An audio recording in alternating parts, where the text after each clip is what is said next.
Hi. All right. That's Jonathan.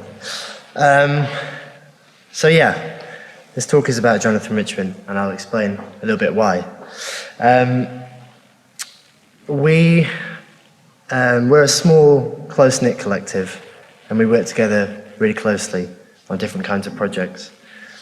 And as individuals, all three of us, obviously, we have our own interests and our own pursuits and our own influences.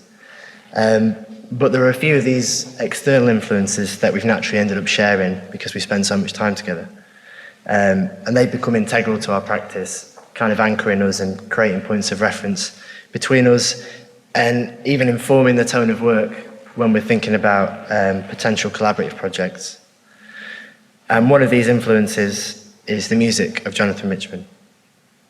Now, you might know him, but if you don't, Jonathan Richman's an American singer, songwriter, and guitarist, and he founded the band The Modern Lovers in the 1970s. Then he decided to go solo, and he still writes, records, and performs to this day. Arguably, he's been getting better, or at the very least, he's not been getting any worse, whilst effortlessly carving out a real niche for himself in musical and cultural history. And due to the short format of these talks, I'm not going to play any of Jonathan Richman's music, but you will hear him later. So, yeah, the way in which he uses a really familiar rock and roll structure and kind of makes his songs really easily accessible, but combined with his unmistakable voice and lyrics, it kind of creates this wonderfully idiosyncratic product. And it's Jonathan's optimism, sincerity, wit, and enthusiasm that really got us hooked on his stuff. And these things run parallel in some ways to how we enjoy approaching work as a group. This directness and this confident simplicity is something that we're interested in and we're keen to develop in our own work.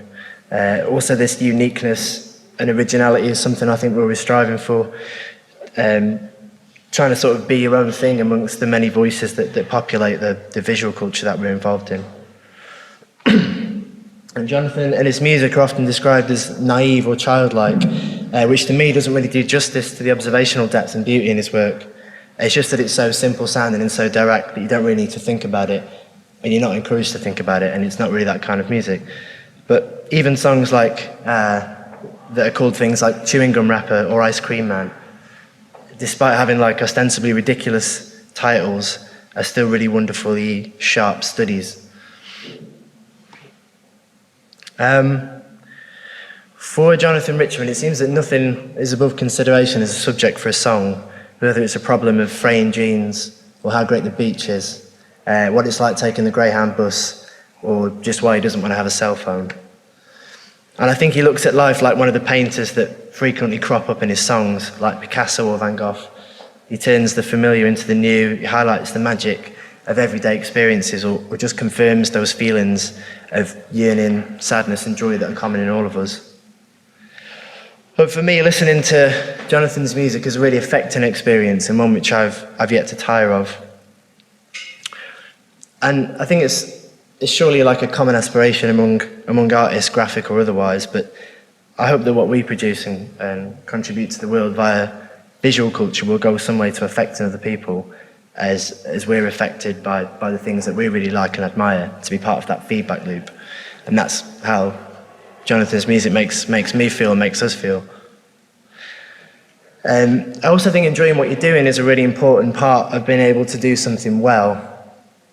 And since we started collaborating, we've made some sacrifices to try and make sure that we're doing what we want to. You know, we've worked shitty jobs alongside our practice, we've turned work down, we've worked for little financial reward because we really wanted to do something. I'm sure this is common as well among creative practitioners, but to us as a collective, it's really important to keep working on things we enjoy so we don't start to get disillusioned with that collaborative process, and that's the thing that gives us our identity, the thing that we sort of show up to work for. When we're working together, coming up with ideas or putting an exhibition together, we don't really know where it's going to lead, and we like that spontaneity and that improvisation. And it's difficult, but it's also great when things come together seemingly from nowhere. And with collaborative projects, we're always seeking new experiences and new developments within our work. When you see Jonathan play, the overwhelming impression you get of him is that he's having fun and he's delighted as much as anyone else is by the songs that he's singing. The shows are spontaneous, the set's improvised, and each time's a new experience for Jonathan and for the audience. And him and his drummer Tommy always respond to the space and the mood and the people, and it's quite exciting. Though Jonathan's undoubtedly a really good guitarist, he doesn't feel the need to make everything sound perfect, either on his recordings or at live performances. And I always feel like through the songs, I always feel as though the songs themselves are enough.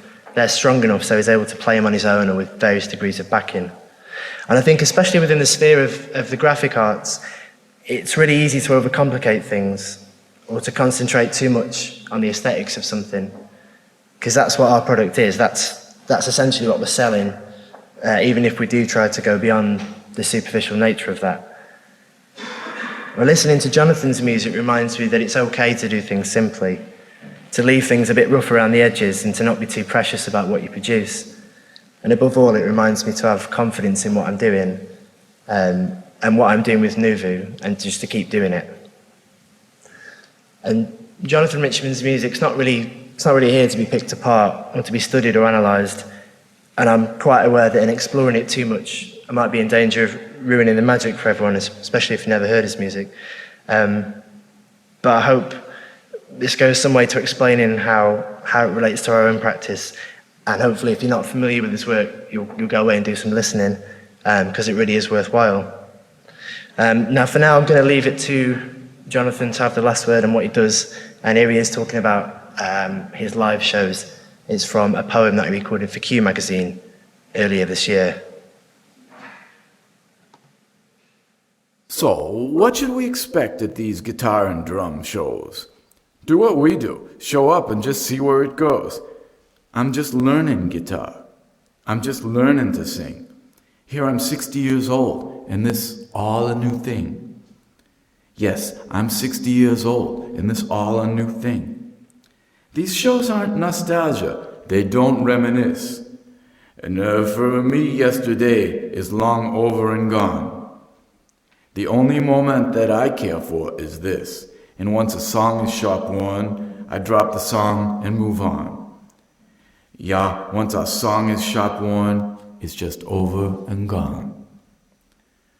I might wander a little, some evenings I might stumble a minute in dreamy paralysis, as I search for a couplet that feels right that night.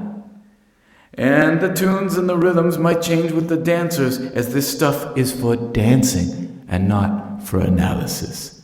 Yeah, this stuff is for dancing and not for analysis. Thanks. Cheers.